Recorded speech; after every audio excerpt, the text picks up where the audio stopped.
South India shopping mall kilo sale అభిమానుల కోరికపై శ్రావణంలో కూడా ఆషాఢం ధరలకి.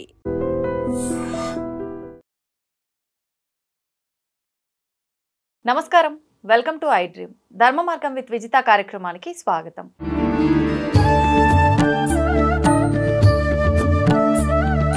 ప్రస్తుతం మనతో పాటు ఉన్నారు ప్రముఖ ఆధ్యాత్మికవేత్త బట్టిప్రోలు విజయలక్ష్మి గారు. ఇప్పుడు అమ్మతో మాట్లాడి మరిన్ని విషయాలు తెలుసుకుందాం. అమ్మ నమస్కారం. నమస్కారం విజిత. అమ్మ, కనకదార స్తోత్రం, ఈ స్తోత్ర పారాయణం వల్ల కలిగే ఫలితం ఏంటి? ఈ స్తోత్రం పారాయణం చేయాలంటే సమయం ఏమన్నా చూసుకోవాలా? ప్రతినిత్యము చేసుకునే అవకాశం ఉందా? ఎవరు చేసుకోవచ్చు? ప్రత్యేకించి వాటి గురించి వివరించండి. ఎప్పుడూ కూడా అక్కడెక్కడో ఏదో జరిగిందని ఆ ఫలితం మనం ఆశిస్తూ ఆ స్తోత్రాన్ని చేస్తున్నాం. అవునమ్మా, ఏదైనా అంతే, ఎక్కడైనా ఎవరైనా అంతే. కానీ వాళ్లకున్న అర్హతలు మనకున్నాయా? నెంబర్ 1. ఆ సందర్భం, ఆ సిచ్యుయేషన్ ఇక్కడ ఏర్పడుతోందా? నెంబర్ 2. అవును, చూసుకోవాలి. చూసుకోకుండా ఇప్పుడు పక్కవాడికి తలనొప్పి వస్తే ఓ టాబ్లెట్ వేసాం, తగ్గిపోయింది. అదే టాబ్లెట్ ఇంకో తలనొప్పి ఉన్నవాడికి వేస్తే తగ్గకపోవచ్చు, వీడికి ఇంకో వేరే టాబ్లెట్ వేయాల్సి రావచ్చు. అది గమనించుకోవాలన్నమాట. ఎప్పుడు ఊరికే తలనొప్పి లేకుండా వేసుకుంటే ఏమవుతుంది, అది కూడా ఆలోచించుకోవాలి. కనుక ఇక్కడ కనకధార ఎప్పుడు చదవబడింది? ఒక పేద స్త్రీ, ఒక బాల సన్యాసి ఇంటికి వచ్చి భిక్ష అడిగితే అప్పుడు ఆ పేద స్త్రీ అతనికి భిక్ష వేయటానికి ఇంట్లో ఏమీ దొరకల. సన్యాసికి వేయకుండా పంపించేస్తే సన్యాసికి ఒక నియమం ఉంది, 3 ఇళ్ల కంటే ఎక్కువ వెళ్ళి భవతి భిక్షాం దేహి అని అడగకూడదు. 3 ఇళ్ల వరకు అడగాలి. ఈవిడికి తెలియదు ఇంట్లో ఉంది, సరైన బట్ట లేదు బయటికి రావటానికి. 3 ఇళ్ళక ఇతను 3వ ఇల్లా, 1వ ఇల్లా, 2వ ఇల్లా తెలీదు. తన దగ్గర భిక్ష లేకపోతే ఇతనికి ఒక ఛాన్స్ పోయినట్టే.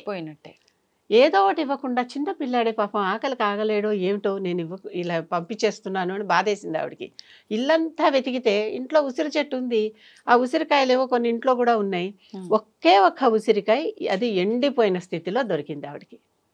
చెట్టు ఉన్నప్పటికీ ఒకటే దొరికింది. సీజన్ కాదు, ఉసిరికాయ సీజనల్ ఫ్రూట్ కదా. అవునవును. ఆ ఎండిపోయిన ఉసిరికాయ ఒక చోట దొరికితే, అంటే తన డబ్బాలో వెతుక్కుంది, ఒకే ఒక్కటి మిగిలి ఉంది, అది తప్ప ఇంట్లో ఏమీ లేదు. అలాంటప్పుడు ఉన్న బట్టనే ఉన్నంత వరకు చుట్టుకుని ఆ పట్టుకుని వచ్చి ఆ పిల్లవాడి జోలిలో వేసింది. అబ్బాయి గ్రహించుకున్నాడు, అతనెవరు, మామూలు బాల సన్యాసి కాదు, ఆదిశంకరుడు, శంకరాచార్యుడు. శంకర సాక్షాత్ అన్నారు. ఆ శంకరుడే ఈ శంకరుడుగా పుట్టాడని నమ్మిక. అటువంటి శంకరుడు, ఆ శంకరుడు ఈవిడ వస్త్రం సరిగా లేదు, ఉన్న దాంట్లోనే కప్పుకొని వచ్చింది, వెయ్యటానికి ఎండిపోయిన ఉసిరికాయను పట్టుకొచ్చింది.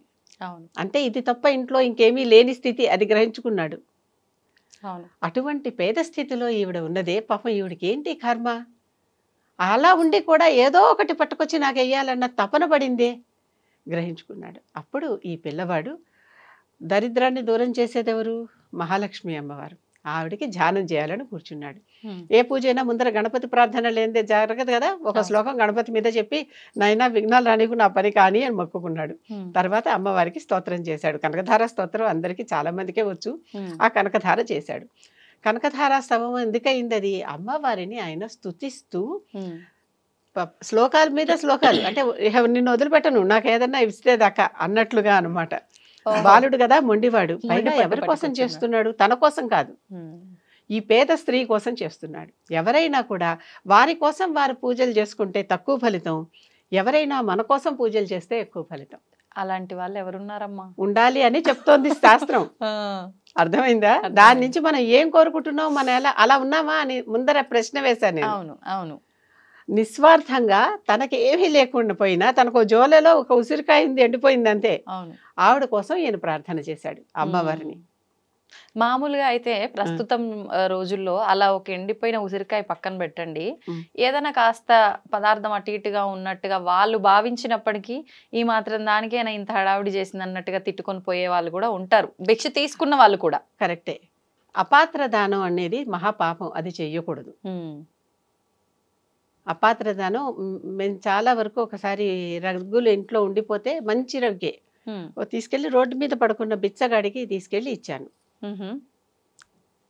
అప్పుడు యుఎస్ఏ నుంచి మా బాబాయ్ వస్తే ఆయన కారులో ఉన్నాడు, ఆయన ఒక సాక్షి, మా ఆయన ఒక సాక్షి, ఇద్దరు ఉన్నారు.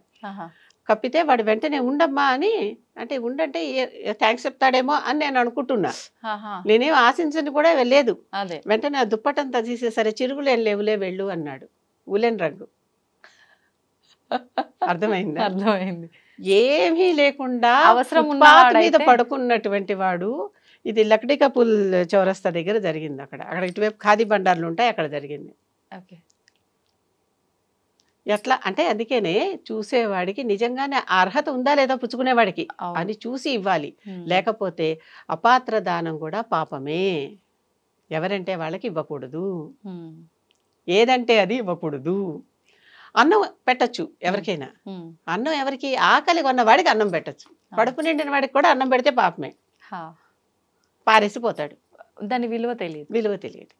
ఇక్కడ ఆవిడికి ఆ ఎండిపోయిన ఉసిరికాయ తప్ప ఇంట్లో ఏమీ లేని స్థితి అయినప్పటికీ బాల సన్యాసికి ఏదో ఒకటి ఇవ్వాలన్న తాపత్రయం. అవును. ఇవి రెండు గమనించాడు అతను.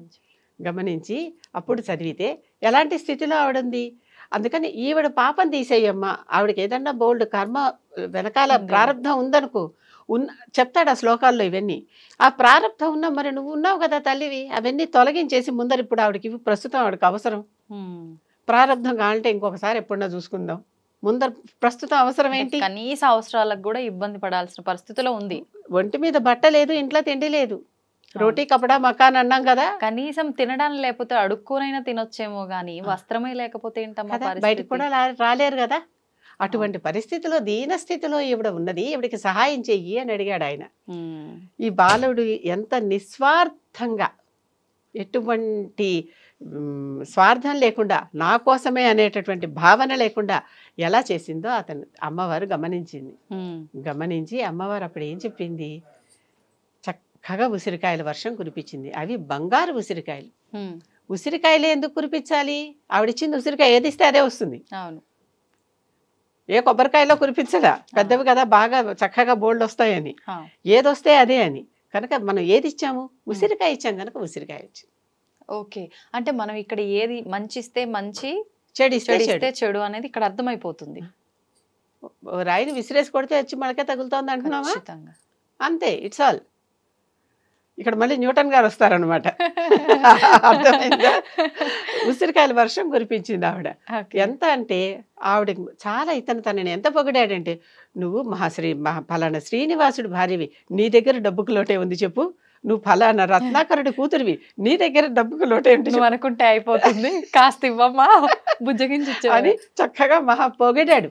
ఆహా. అంత పొగిడేసరికి ఆవిడ చక్కగా ఉబ్బి తబ్బిబ్బైపోయి కనకధార కురిపించింది. కనకధార అంటే ఆమ్లం అంటారు దాన్ని, ఆ పండుని, ఉమ్. అమలక పండుని పై నుంచి కురిపించింది అనమాట.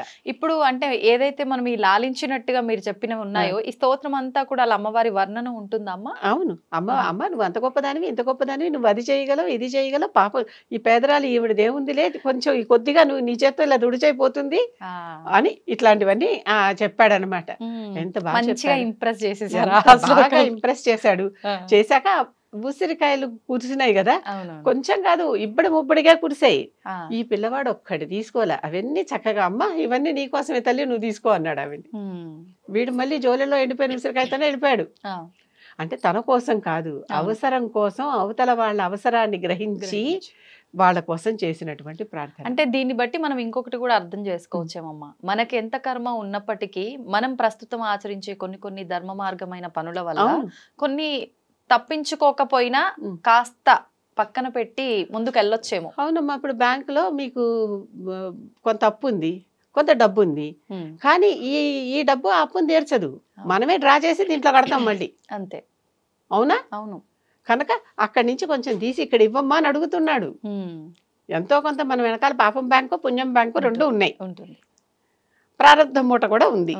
ఇంకా కాకుండా ఆగామి కూడా చేసుకుంటూ ఉంటాం, కొత్త యాడ్ చేస్తున్నాం కదా, చేస్తూ ఉంటాం. కనుక అది పోవాలి అంటే అమ్మా నువ్వే దిక్కు, నువ్వు తప్ప ఇంకొకరు లేరు. జపతో నాస్తి పాతకం అంటారు.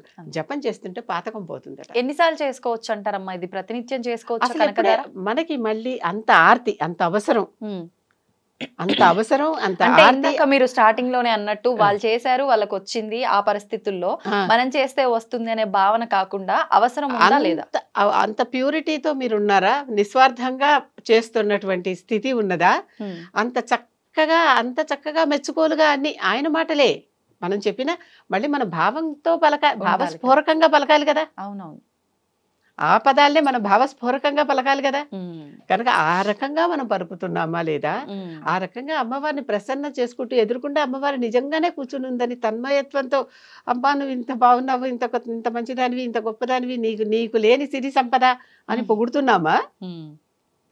ఇవన్నిటికీ ముందర గణపతిని ముందరే పూజించి, నాయన పూజించు. గణపతి విఘ్నాలు పెట్టకు, ఈ పని కానీ, పాపం ఆవిడ చాలా కష్టంలో ఉన్నది అని అంటే మనం పూజ చేసినప్పుడే కాదు, స్తోత్రాలు ఇలాంటి మంత్రాలు పారాయణ చేసినప్పుడు కూడా ఆ గణపతిని పని తలుచుకోవాలి. తప్పకుండా కావాలి అంటే ఆయన సహకారం కావాలి ఓ, ఇది అందరూ గుర్తుంచుకోవాల్సిన విషయం. మరి కదా. ఆ పని కావాలి కదా. అవును. అవితే ఫోన్లే కాకపోతే కానిలే అని చేయలే. ఉమ్, అంత ఝాసగా చేశాడు అది అవును, ఆ స్తోత్రం. ఉమ్, మరి ఇంత ఝాసగా అందరూ చేస్తుంటే తప్పకుండా వాళ్ళకి వరిస్తుంది, ఉమ్, ఆ వరం వాళ్ళకి దక్కుతుంది, అది మాత్రం చెప్పగలను. కానీ ఇటువంటి శ్రద్ధ, భక్తి, అవసరము, ఆర్తి, ఇది తప్ప నాకు ఇహ దిక్కు లేదు అన్నటువంటి భావము, నా కోసం కాదమ్మా వాళ్ళకి ఇవ్వు అని అడిగేటటువంటి ఒక నిస్వార్థ వ్యక్తిత్వం, అవును. అవన్నీ కలిస్తే ఉమ్, తప్పనిసరిగా కనకధార కురుస్తుంది. ఉమ్, తప్పనిసరిగా కనకధార కురుస్తుంది.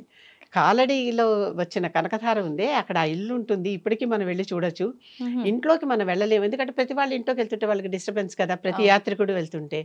కానీ ఆ వసారా ఎక్కడైతే ఇది జరిగిందని ఉందో అక్కడ వసారాలో చక్కగా మనం మధ్యలో ఆ వసారాలో కూర్చుని మనం పూజ చేసుకోవచ్చు, జపం చేసుకోవచ్చు, ఆ స్తోత్రం కావాలంటే ఎన్నిసార్లైనా చదువుకోవచ్చు. ఉమ్. తలెత్తితే పైన ఉంటుంది అమ్మవారు మన మీద వర్షం కురిపించడానికి. ఓ, చెక్కలో విగ్రహం చక్కగా ఉంటుంది, చాలా బాగుంటుంది, పద్మాసనం వేసుకుని కూర్చొని ఉంటుంది ఉమ్, ఉమ్, చక్కగా. రోజ్వుడ్ కలర్లో ఉంటుంది, పనస చెక్క అనుకుంటాను. అక్కడ దాని మీద కూర్చొని అక్కడ చక్కగా పైనుంచి మనల్ని చూస్తూ ఉంటుంది చదువుతుంటే. ఉమ్, అక్కడ ఆయిల్ పెయింటింగ్స్ ఉన్నాయి. ఆదిశంకరుడు నేను ఆ కనకధార కురిపిస్తున్నటువంటి ఆయిల్ పెయింటింగ్ 2 ఉన్నాయి. ఉమ్, అక్కడ కూర్చొని చేసుకుంటున్నప్పుడు ఎంత ప్రశాంతంగా ఉంటుందో.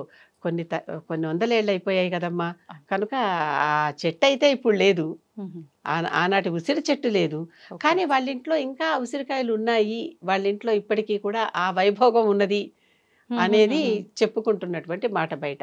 నేనైతే ఓకే. చూడలేదు. ఆహా. చూసిన వాళ్ళు ఉన్నారట ఒకళ్ళిద్దరు, వాళ్ళు ఎక్కువగా వివరంగా చెప్పలేదు.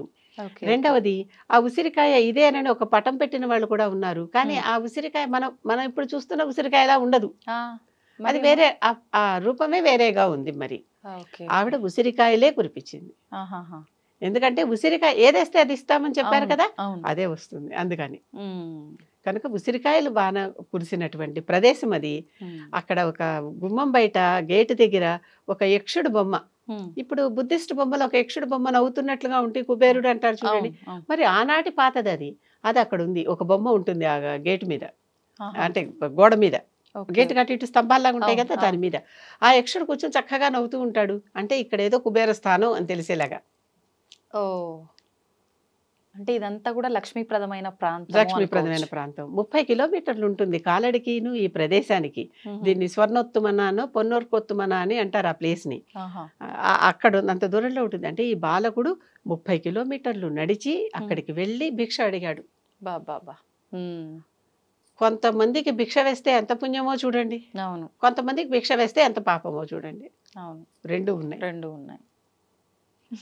అసలు అలాంటి పిల్లవాడికి భిక్ష వేసి ఆవిడ ఎంత పొందింది. అవును, అంటే ఆమె ఏమీ ఆశించలేదు, ఆశించలేదు. వచ్చి అడుగుతున్నారు ఏదో ఒకటి ఇచ్చి కడుపు నింపాలి అక్కడ అనే కూడా ఆలోచన తప్ప. పాపం పిల్లవాడి గురించి, ఆకలి గురించి, బాల సన్యాసి ఇంకో చోటకి వెళ్ళడే అంటే ఒక అనేటటువంటి మాతృమూర్తి లాగా ఆలోచించింది. అవును, అటువంటి తత్వం ఉన్న వాళ్ళకి తప్పనిసరిగా ఫలిస్తుంది, కనకధార ఫలిస్తుంది.